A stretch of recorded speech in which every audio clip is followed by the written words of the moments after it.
जय श्री कृष्णा। आप सबका अपने चैनल पुण्य धर्म में स्वागत है। सनातन धर्म में एकादशी का व्रत अत्यंत पुण्यदायी माना गया है और फाल्गुन मास के शुक्ल पक्ष में आने वाली आमलकी एकादशी का विशेष महत्व है। इस पावन दिन पर भगवान विष्णु और माता लक्ष्मी की पूजा की जाती है और साथ में ही आंवले वृक्ष की पूजा की जाती है। शास्त्रों के अनुसार आंवला वृक्ष में भगवान विष्णु का वास होता है और इस दिन श्रद्धा से व्रत एवं पूजा करने से समस्त पापों का नाश होकर सुख, समृद्धि और मोक्ष की प्राप्ति होती है। मान्यता है कि जो भक्त इस दिन श्रद्धा, नियम और भक्ति भाव से व्रत रखते हैं, उनके जीवन के सभी दुख, दरिद्रता और पाप नष्ट हो जाते हैं। आमलकी एकादशी का व्रत केवल उपवास नहीं बल्कि आत्मा की शुद्धि और प्रभु से जुड़ने का एक पवित्र माध्यम है।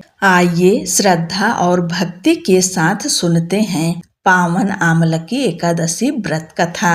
मानधाता बोले कि हे वशिष्ठ जी, यदि आप मुझ पर कृपा करें तो किसी ऐसे व्रत की कथा कहिए जिससे मेरा कल्याण हो। महर्षि वशिष्ठ बोले कि हे राजन, सब व्रतों से उत्तम और अंत में मोक्ष देने वाली आमलकी एकादशी के व्रत का वर्णन मैं करता हूँ। यह एकादशी फाल्गुन माह के शुक्ल पक्ष में होती है। इस व्रत को करने से समस्त पाप नष्ट हो जाते हैं। इस व्रत का फल 1000 गौदान के फल के बराबर होता है। अब मैं आपसे एक पौराणिक कथा कहता हूँ, आप ध्यान पूर्वक सुनिए। एक वैदिश नाम का नगर था जिसमें ब्राह्मण, क्षत्रिय, वैश्य और शूद्र चारों वर्ण आनंद सहित रहते थे। उस नगर में सदैव वेद ध्वनि गूंजा करती थी तथा पापी, दुराचारी तथा नास्तिक उस नगर में कोई नहीं था। उस नगर में चैत्रथ नाम का चंद्रवंशी राजा राज्य करता था। वह अत्यंत विद्वान तथा धर्मी था। उस नगर में कोई भी व्यक्ति दरिद्र व कंजूस नहीं था। सभी नगरवासी विष्णु भक्त थे और बालक, वृद्ध, स्त्री, पुरुष एकादशी का व्रत किया करते थे। एक समय फाल्गुन मास के शुक्ल पक्ष की आमलकी एकादशी आई। उस दिन राजा, प्रजा तथा बाल, वृद्ध सबने हर्ष पूर्वक व्रत किया। राजा अपनी प्रजा के साथ मंदिर में जाकर पूर्ण कुंभ स्थापित करके धूप, दीप, नैवेद्य, पंचरत्न आदि से धात्री अथवा आंवले का पूजन करने लगे और इस प्रकार स्तुति करने लगे। हे धात्री, तुम ब्रह्म स्वरूप हो, तुम ब्रह्मा जी द्वारा उत्पन्न हुए हो और समस्त पापों का नाश करने वाले हो। तुमको नमस्कार है। अब तुम मेरा अर्घ्य स्वीकार करो।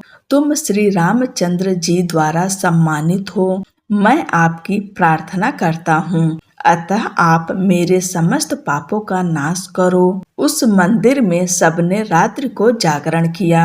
रात के समय वहाँ एक बहेलिया आया जो अत्यंत पापी और दुराचारी था। वह अपने कुटुंब का पालन जीव हत्या करके किया करता था। भूख और प्यास से अत्यंत व्याकुल वह बहेलिया इस जागरण को देखने के लिए मंदिर के एक कोने में बैठ गया और विष्णु भगवान तथा एकादशी महात्म की कथा सुनने लगा। इस प्रकार अन्य मनुष्यों की भांति उसने भी सारी रात जागकर बिता दी।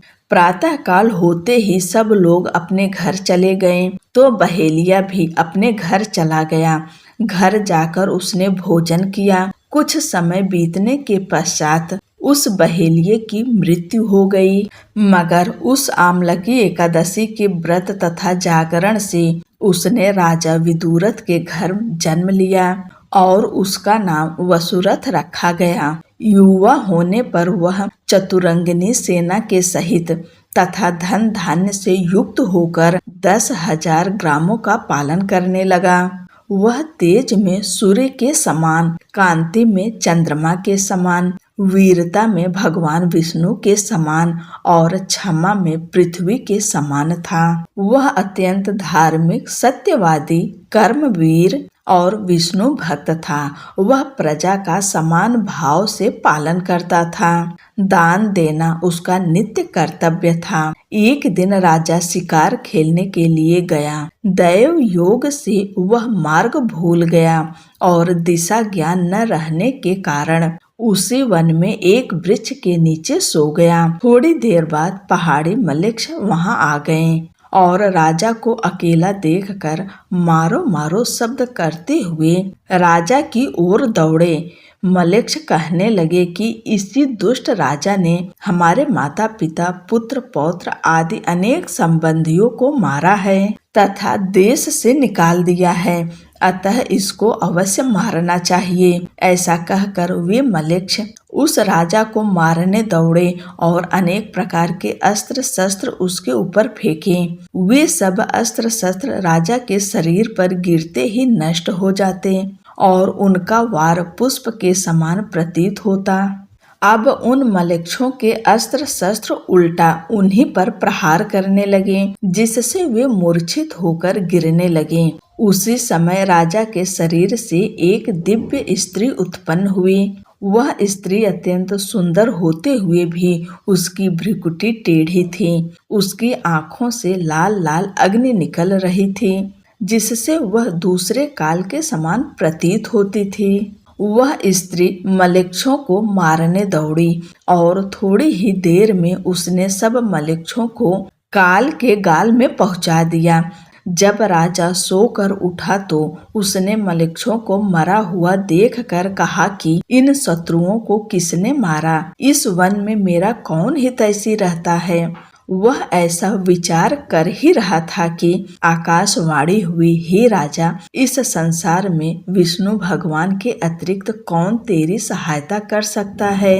इस आकाशवाणी को सुनकर राजा अपने राज्य में आ गया और सुख पूर्वक राज्य करने लगा। महर्षि वशिष्ठ जी बोले कि हे राजन, यह आमलकी एकादशी के व्रत का प्रभाव था। जो मनुष्य इस आमलकी एकादशी का व्रत करते हैं वे प्रत्येक कार्य में सफल होते हैं और अंत में विष्णु लोक को जाते हैं।